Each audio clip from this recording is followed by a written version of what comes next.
BTR सरकारनिफ्राय फैबाय थानाय समाव जोङो बिथांमोननो जेसेबां हायो मदद खालामगोन। देग्लाय बोसोराव जोङो 1 करोड़ रां बिथांमोननि गेस्ट हाउसनि थाखाय सेंसन खालामदोंमोन आरो लोगोफोर फैलायबाय गोदान भिडिअ नोंथांमोन बयखौबो लोगोसे बरायनाय थाबाय। दिनै जों नायलांसै आरोना माखासे बाथ्राफोर नोंथांमोना मोजाङै नायलांदो भिडिअखौ। चेनेलाव गोदानब्ला साबसक्राइब खालामनानै लाग्रोदो आरोना चेनेलखौ आंनिखौ अननानै। स' जों दिनै सिगाङावनो मिथिनानै लाग्रोनि ना जोंनिनो मानाव गेदेर दावहारु बिर जोहोलाव डिआर नाब्ला सारनि सिजन कर्टनि दिनै सिजन कर्टआ फोसावबाय होननानै खोनादों आरोना। दाय गैया होननानै फोसावबाय आरोना दिनै डिआर नाब्ला सारखौ गुवाहाटि सिजन कर्टआवहा। स' बे मोनसे गोजोनथाव खौरां जोंनि लागै आरोना जोबोर रंजानायनि बाथ्रा। स' आं बेखौसो बुंनो सानो जोंनि बर'नि गासैबो रायजो राजा नोंथांमोनखौ जों खौसे जानांगौ आरोना। खौसे जानायनि गेजेरजों जोंनि हारिनि खामानिखौ मोजाङै मावलांनांगौ। बेजों लोगोसे जोंनि दावहारु एनडिएफबि बिथांमोन ना दाथ' डिसबेन्ड जानानै थांबाय थेवबो एक्स एनडिएफबि हिसाबै दङ आरोना। गासैबो खौसे जानानै जोंनिनो बे गायसनगिरि डिआर नाब्ला सारजों बयबो खौसे जाफैनांगौ आरो आखाइ हमज्लायनानै बोलोगोरा गोख्रों जानानै हारिनि थाखाय खामानि मावलांनांगौ आरोना नोंथांमोना हायोब्ला। स' दाथ' जों नुनो मोनो आरोना गावजों गावसो माखासे बाथ्रा दान्थेलायनाय गावबा गाव गुबुनजोंबो गावनि पलिटिक्सखौ लानानै गुबुन गावजों गाव एना एनिखौसो जों नुयो आरोना।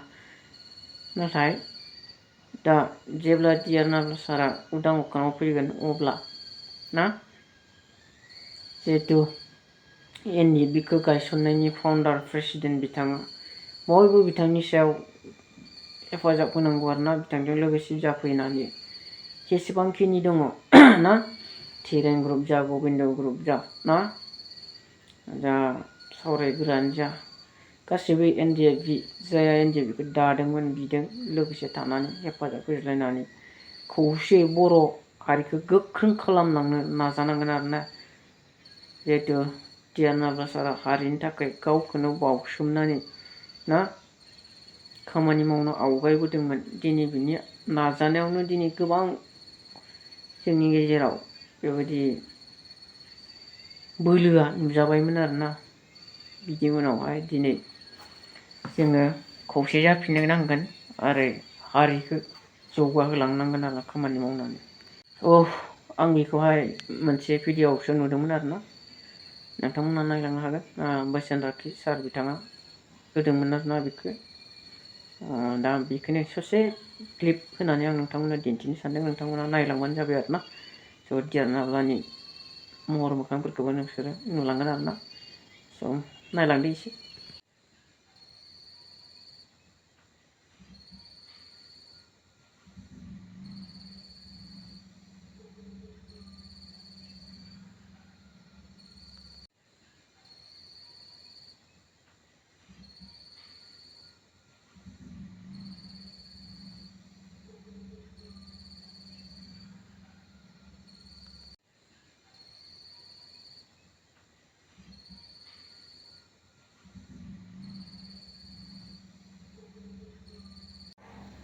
स' लोगोफोर मोनसेया जाहैबाय जोंनि बर' सिने आर्टिस्ट एस'सिएशननि जिहेतु इयारलि एवार्ड बा एवार्ड होनाय बान्था होनाय बे हाबाफारिया जानानै थांबाय गुवाहाटियावहा।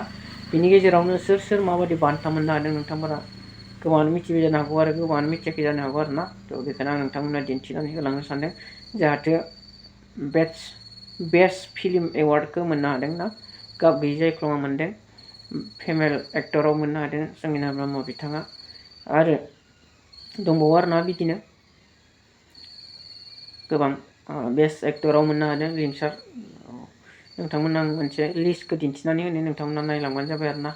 अब्ला नोंथांमोना बुजि मोनगोन सोर बेसेबां सोरनि नामा एवार्डआव गोलैदों आरोना। एवार्ड जायफोरा मोननो हादों बिथांमोननि लिस्टखौ नोंथांमोननो दिन्थिनानै होनां नायलांबानो जाबाय नोंथांमोना।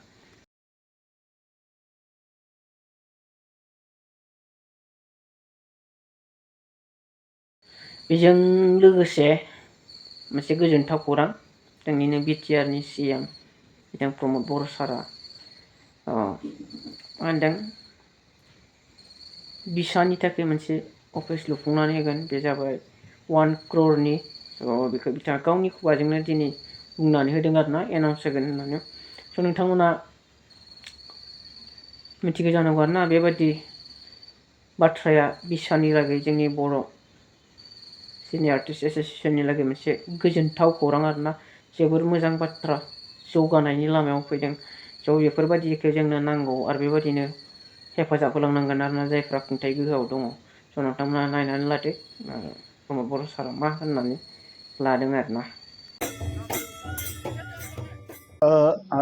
जि बिसा बिथांमोननो आङो आंनि गोसो गोरबोनिफ्राय हामलायनाय बावो आरो देग्लाय 6थि बड' फिल्म एवार्डखौ बिथांमोना गुवाहाटीयाव खुंफुंदों आरो लोगोसे बलिउडनि सासे एक्टर पद्मिनी कालापुरी बिथांखौ बेवहाय हांख्रायनानै लाबोदों आङो मिजिंथिदों 1980निफ्राय जागायनानै दासिम बर' फिल्मा जथेस्थ' जौगाबोबाय गोबां जेंनानि गेजेरजोंबो जाय बिथांमोना बर' फिल्म बरननाय बेवहाय एक्टिं खालामनाय आरो बिनि जि माखासे जेंना जेंसिनि गेजेरजोंबो स्ट्रागोलखौ खालामबोबाय थादों आं बिथांमोननो साबायखर बावदों आरो मोनसे माहारिया जौगानो थाखाय गासैबो बिथिङा जौगानांगौ दा फिल्मा जिहेतु गिदिर मोनसे बिफाव समाजनि सोदांनाय समाजनि गुबुन गुबुन जेंनाफोरखौ बेवहाय दिन्थिनानै कारेक्सन खालामनायाव जथेस्थ' बिफाव लायो दा बे बिथिङाव बड' फिल्म इन्डास्ट्रिजों जड़ित थानाय गासैबो सुबुंफोर लोगोसे बिसानो आङो साबायखर बावदों आरो बिटिआर सरकारनिफ्राय फैबाय थानाय समाव